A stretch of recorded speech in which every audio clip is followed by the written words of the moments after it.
Hey you guys, my name's Liz.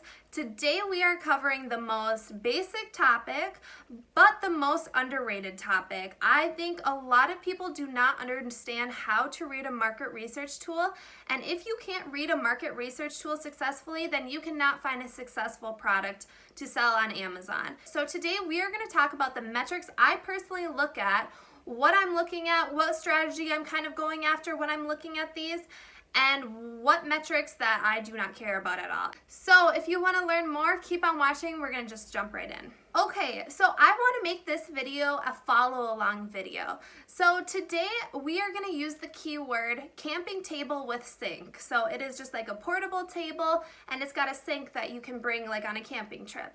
So I want you to type that into Amazon search engine.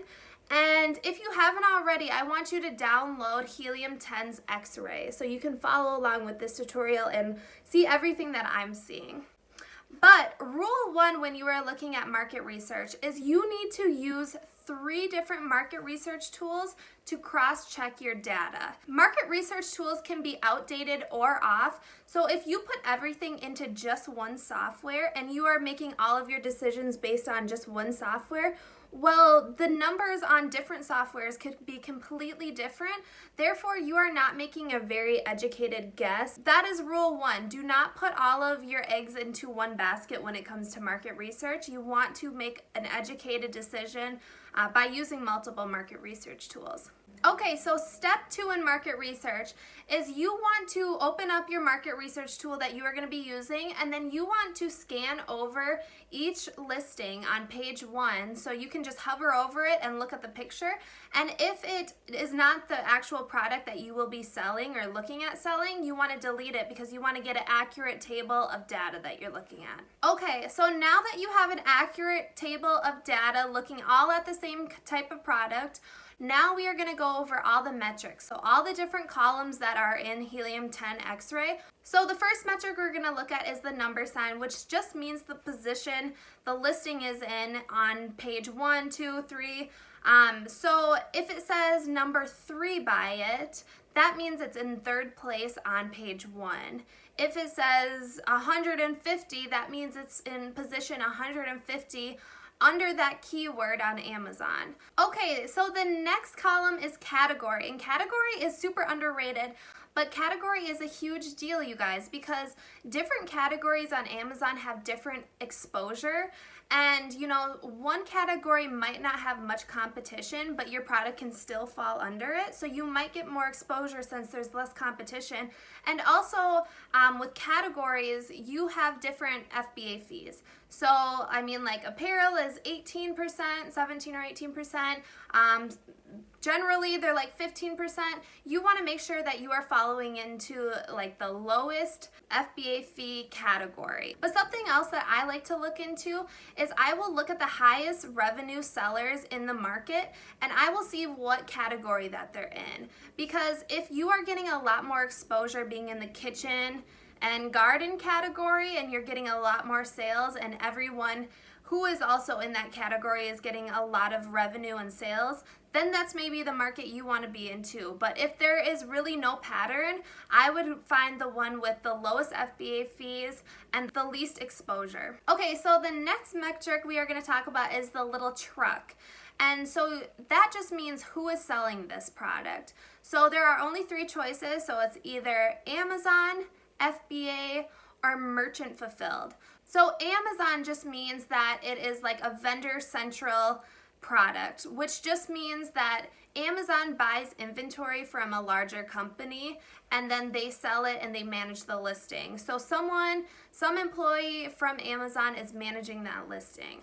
I would not be too concerned if there are a lot of Amazon products in your category. I mean, like if the whole thing is all Amazon, I might be iffy about it, but you know, these employees are managing hundreds of accounts, so I wouldn't worry too much about it. They kind of make the listing and then leave it. They're not constantly looking at it, updating it.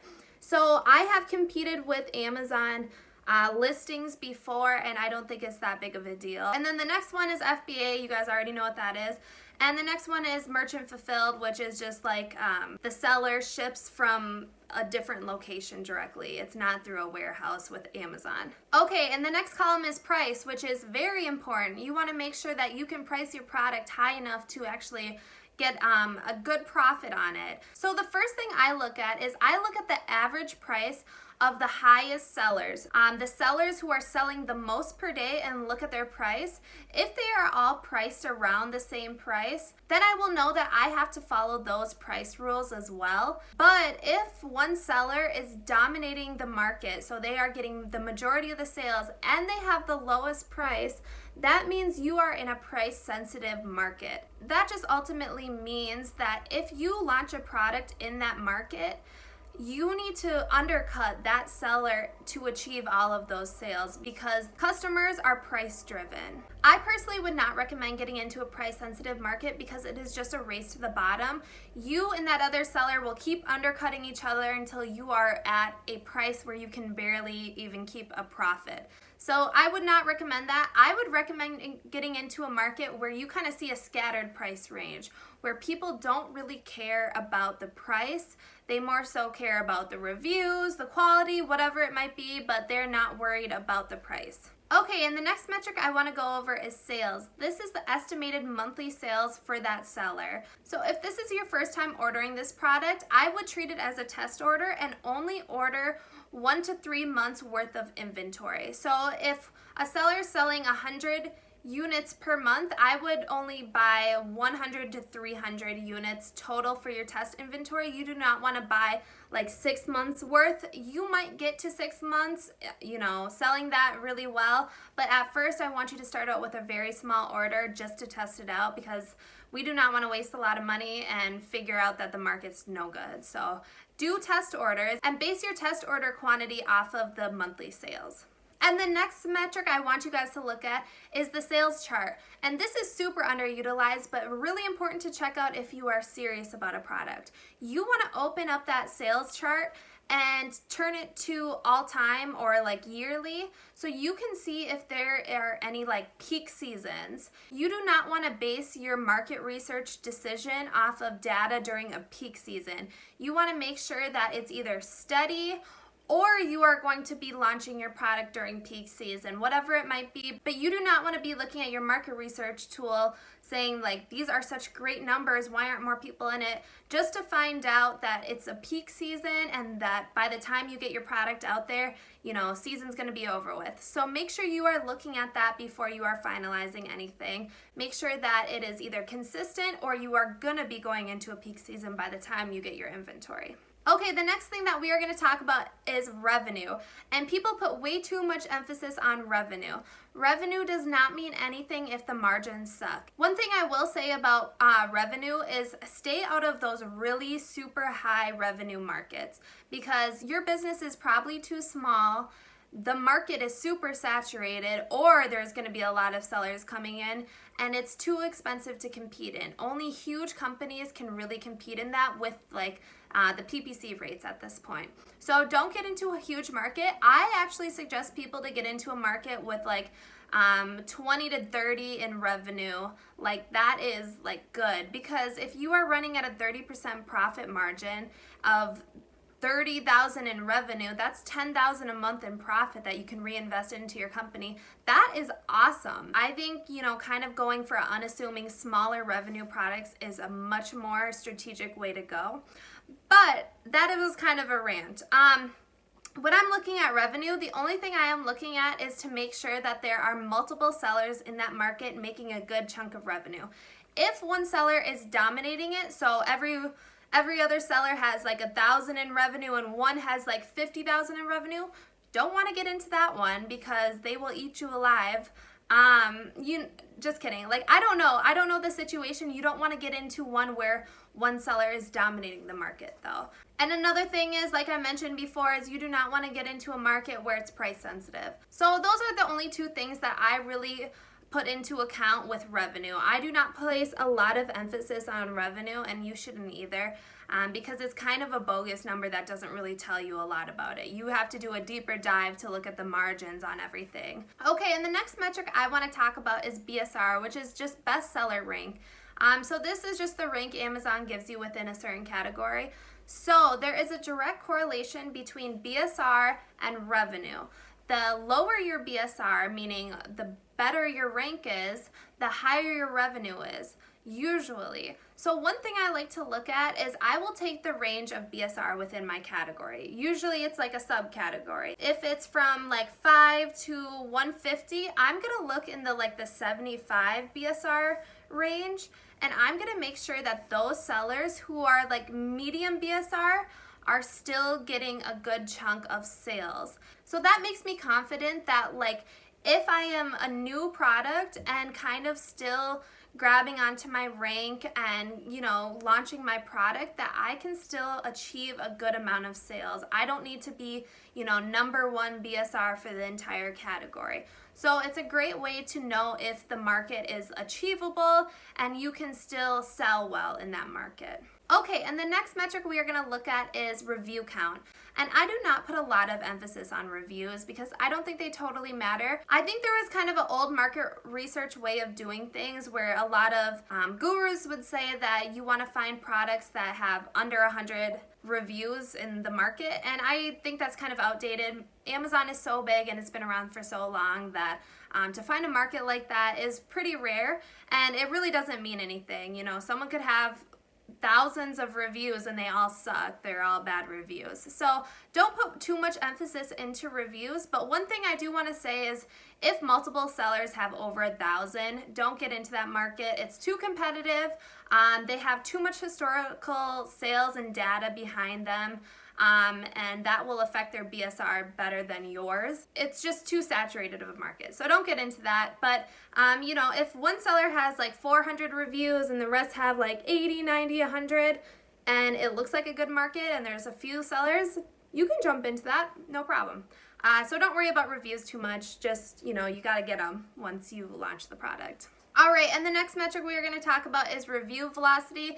This has no meaning. Don't worry about it. It just means how many sellers and which sellers have actively gotten new reviews over the month. So don't worry about it. Doesn't matter. Okay, and the next metric is dimensions. Dimension is something that you really want to pay attention to once you are looking at packaging.